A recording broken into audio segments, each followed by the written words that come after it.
Hey guys, Tom Davidson back with Yard Work. Going solo today. Landon Hutcherson, since he is a college coach, is not allowed to be on these Zoom calls when there is a student athlete involved. So it's just me today. Got Ryan Weaver with the Midwest Marlins here, and one of their top guys, CJ Carmichael. I know you're a Penn State commit, former multi-sport kind of athlete. Were with us and at Vanderbilt for a little a tournament run. What was that, last year that you guys did? Yeah. Pretty cool experience down there. But tell us a little bit about yourself and kind of where you're at right now in the baseball scheme. Right now, it's hard to get on the field with a bunch of dudes and everything, but by myself, I'm trying to stay lifting every day, working out, stay in baseball form for when we can play. So are you working out at home, doing just hitting and stuff like that when and where you can? Yeah, one of my friends, he has a net. I go over to his house and we hit in his net, and I lift at home with my dad. He helps me out. So I Nice. just do what I can. Tell me a little bit about your guys' your typical high school season where you play at, and how that program does. Well, over at Bloom Carroll with Coach Vest, we were expected to have a good year until all this came along, which is kind of unfortunate. But over there, we really work on the fundamentals and everything and just do all the little things right and just play some small ball if we have to and just try to win games. Yeah, I know you're a what was that? So that's an understatement with Bloom Carroll. They're big small ball. Big old school baseball kind of group. Oh yeah. Yeah. So CJ, I know you're a top 10 guy in the state on a couple of ranking boards, and I'm a big Jeremy Booth fan myself, and I know they do a really good job with Program 15. Jeremy's got, he's well known for marking talent, stuff like that.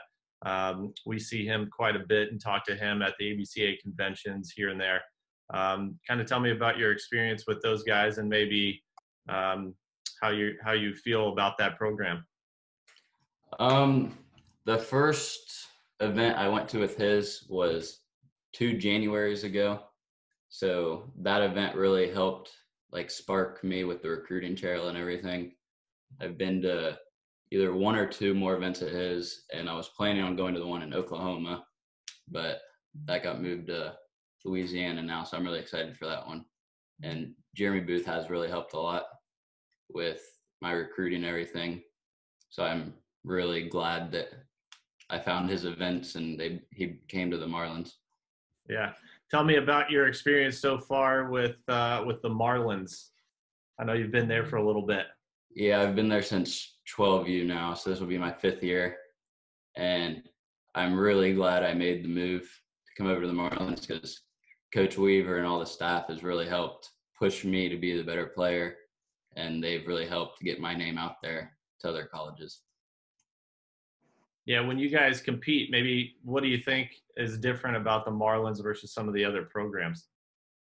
With the Marlins, we bring a lot of energy all the time. I really like that. And we play good competition like down in Vandy. That was a great time, good competition and everything. So the tough competition really makes it fun to play against. Ryan, what are your thoughts? Obviously, CJ is the epitome of a Marlin. He's been here since 12U. His dad's had a lot of behind-the-scenes work with different teams in our organization and is also a coach over at Bloom Carroll. So he comes from a great family and a great baseball background. It's kind of been in his blood. He absolutely lives for baseball. So when you're asking him about what he's doing in the meantime, around Call of Duty and Fortnite, I think he's found out a way to evolve with a batting cage in a basement or different opportunities. But CJ, when I say epitome, he's in here 6-7 days a week, not too many times in a program. I've done this for 10 years. We've had amazing players. A lot of guys go different places. But very rarely do you find your best player is your hardest worker. And CJ sets that bar all the time. Whenever he comes in for throwing programs or he's leading with some youth stuff, or he's helping out in other batting cages. CJ is driven. You watch Last Dance and those kind of things, and you don't want to just throw comparisons out, but it reminds me a lot of what I see in Michael Jordan and his mentality. He doesn't break his players down as much as teammates, but his consistency and showing up to practice and always wanting to do more. I guess I kind of envy that, as even being older than him, I look at him and I say, those are qualities that not only on the baseball field, but are going to help you the rest of your life. Wherever he goes, he brings people with him. And I think that's a great quality. We talked about the biggest thing that college coaches and even the pro guys will see, and it's probably something that Jeremy Booth would confirm, is I think when they look at a player, a top talented guy that they want to recruit, it's how they carry themselves when they fail and in between sets, as opposed to 100% what they do at the plate when they hit or what they do in the field. It's when you do make an error or you do strike out or get out, it's that how you carry yourself after that. CJ, can you tell me a little bit about your commitment process and maybe what you're looking forward to next? So it was last April that when I started talking to Coach Newman, and when I first talked to him, I really liked the relationship that we were starting. And I talked to Coach Cooper once and Coach Burke a couple of times, and I just really liked all the things they were telling me and what they're doing with the program and where they're going in the future. And I'm really excited to be a part of that. Yeah. So I've known Coach Cooper since he was a Raider. So at Wright State, he's one of my favorite people. He's actually one of the people that kind of helped us get Pastime going. So we had, when we started in 2006, Wright State was one of the first venues that came on probably in year 2 or year 3, but that's a really good coach, a player's coach, in my opinion, that I think that'll be a very fun experience for sure. Fill us in maybe a little bit. These the player interviews never go quite as long as me picking Coach Weaver's brain for 45 minutes and then getting off and then texting him for a while after that. Fill us in a little bit on this lettuce that we got going on under this hat. Oh gosh. Is this you guys can't get to the barber shop, so you're growing it out, or is this a natural thing? It's always been kind of long, but it's getting pretty long now. I definitely need to get it cut up a little bit. I know if Landon was on here, he got me the other day to sneak him into the barber shop over here, but he'd be dying for this haircut. How many of the Marlins guys have this cut going around, Ryan? It's brutal, man, and it's all a lot of the Bloom Carroll guys. You know what I mean? The pretty boys. Hey, so don't hate on Carroll. They hang out together. But one thing I want to tell you, on top of CJ's opportunity at Penn State, and I'd like to take just a second, like what you're talking about with Coach Cooper and them. Like, we got a chance to go up there and hang out last fall at Coach's Day, and what they're doing up there at Penn State, I'm telling you. I know they've been up there for a few years. They're doing some great things.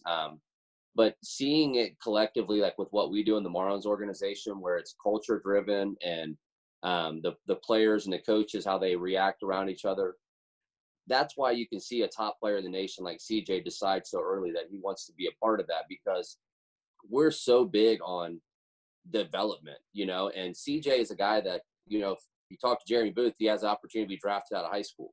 He's that good of a shortstop across the nation. He's 6'3", throws the ball over 90 miles an hour. We feel that if we create relationships with schools like this that have the bigger scheme and plan of developing the players and putting them in the best opportunities, I think Penn State's doing the right things from the platform, from development to even the recruiting sides of how they go out and watch players. I mean, how many high school games do you see a college coach come out to? There's not very many, I know they were on the season around, well, going out, and spending money and resources to go out and see guys in Ohio, and that doesn't go unseen, for us. They call in once or twice a week. Conversations are amazing, and you can tell that they care. I mean, Tom, there's many people that like me, and there's just as many people that don't like me. Wow. But what I like is somebody that can be real with me, and same way that me and you are. I like that with Penn State, and I think CJ is going to be a big piece of that moving forward. Yeah, I don't have that problem. I think everybody likes me.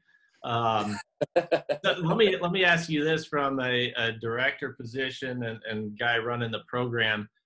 We talked about this previously where a lot of times we get, coaches or parents that'll say, what college coaches are going to be there? How are you getting these college coaches there? And, I've always been a big believer that, um, you know, college coaches don't come to an event because it's a pastime event or a perfect game event or a PBR event or a bullpen. They don't go to the event because it's the host. They go to the event because of the teams that are there and the players that are on those teams. And every parent or coach that I talk to, I say, look, your biggest, recruiting help is your coach on your team. They're the ones that are guiding you, and, they know your players better than we do. So there's, we can't just go out and say, hey, this team's got a bunch of talent. We don't know the players quite as well as the directors and the coaches do. How do you guys kind of manage that piece and help these players get to a spot where they can get in front of a Penn State? Obviously, like we talked about with Future Stars and things like that, we started running indoor showcases like for our own players, and then it kind of trickled into the outside, so it became unbiased for our players. It's not just a Marlin driven event, so then if a Marlin does well, creates more unbiased recruiting.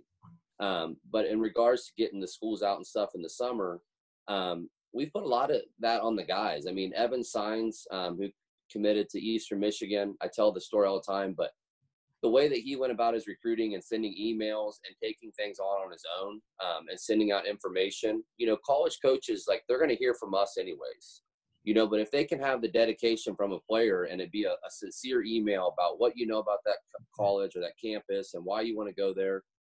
We saw a lot more guys doing those things this past summer, with what we do for them too. We saw more coaches coming out to the games because, to me, everybody, it's a copycat. Baseball is just, like any other sport, it's copycat. So recruiting slowly starts to get bombarded. It could be, hey, it's a recruiting service or a field level, and now everybody's on it. So as that happens, college coaches are always trying to be innovative and find ways that they can get different looks or, find guys. And what I think a lot of things are going back to is just personal communication. If you're comfortable with somebody and you feel that they have your best interests in mind, then I think that you're going to end up in a pretty good position. And in side of recruiting, sending out emails and sending that out, it gives a coach a lot easier way to look down that and be like, all right, this kid's really interested in our program. He's going to be in this event. I've already seen information from his coach on his intangibles. Let's go over here and check him out, and I think that those things are where recruiting is going to go a lot more towards, is quick and efficient.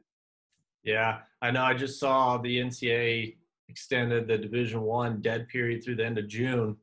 It's going to make that a little tougher. I think Division II is now through the end of June, but as a quiet period so they can have on-campus contact. We'll send out a link here in the next couple of days about we're doing a virtual showcase kind of set up. CJ, I'll get you on there, see if we can give us some looks. But it's going to be more of a competition based. Have fun with these guys. It's not a $200-300 thing. It's like a $25 thing to submit a video.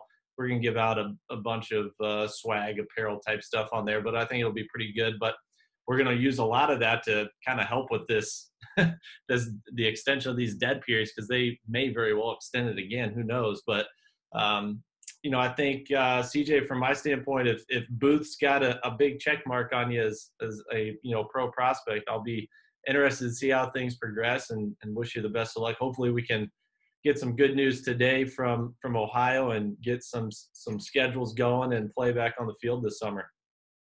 Definitely. Thank you. All right, hey, guys, we're looking for that rematch. So yes. that up. I would love that. If I didn't mention that with CJ on here. So I would love it. Who's this? D-backs? Yeah.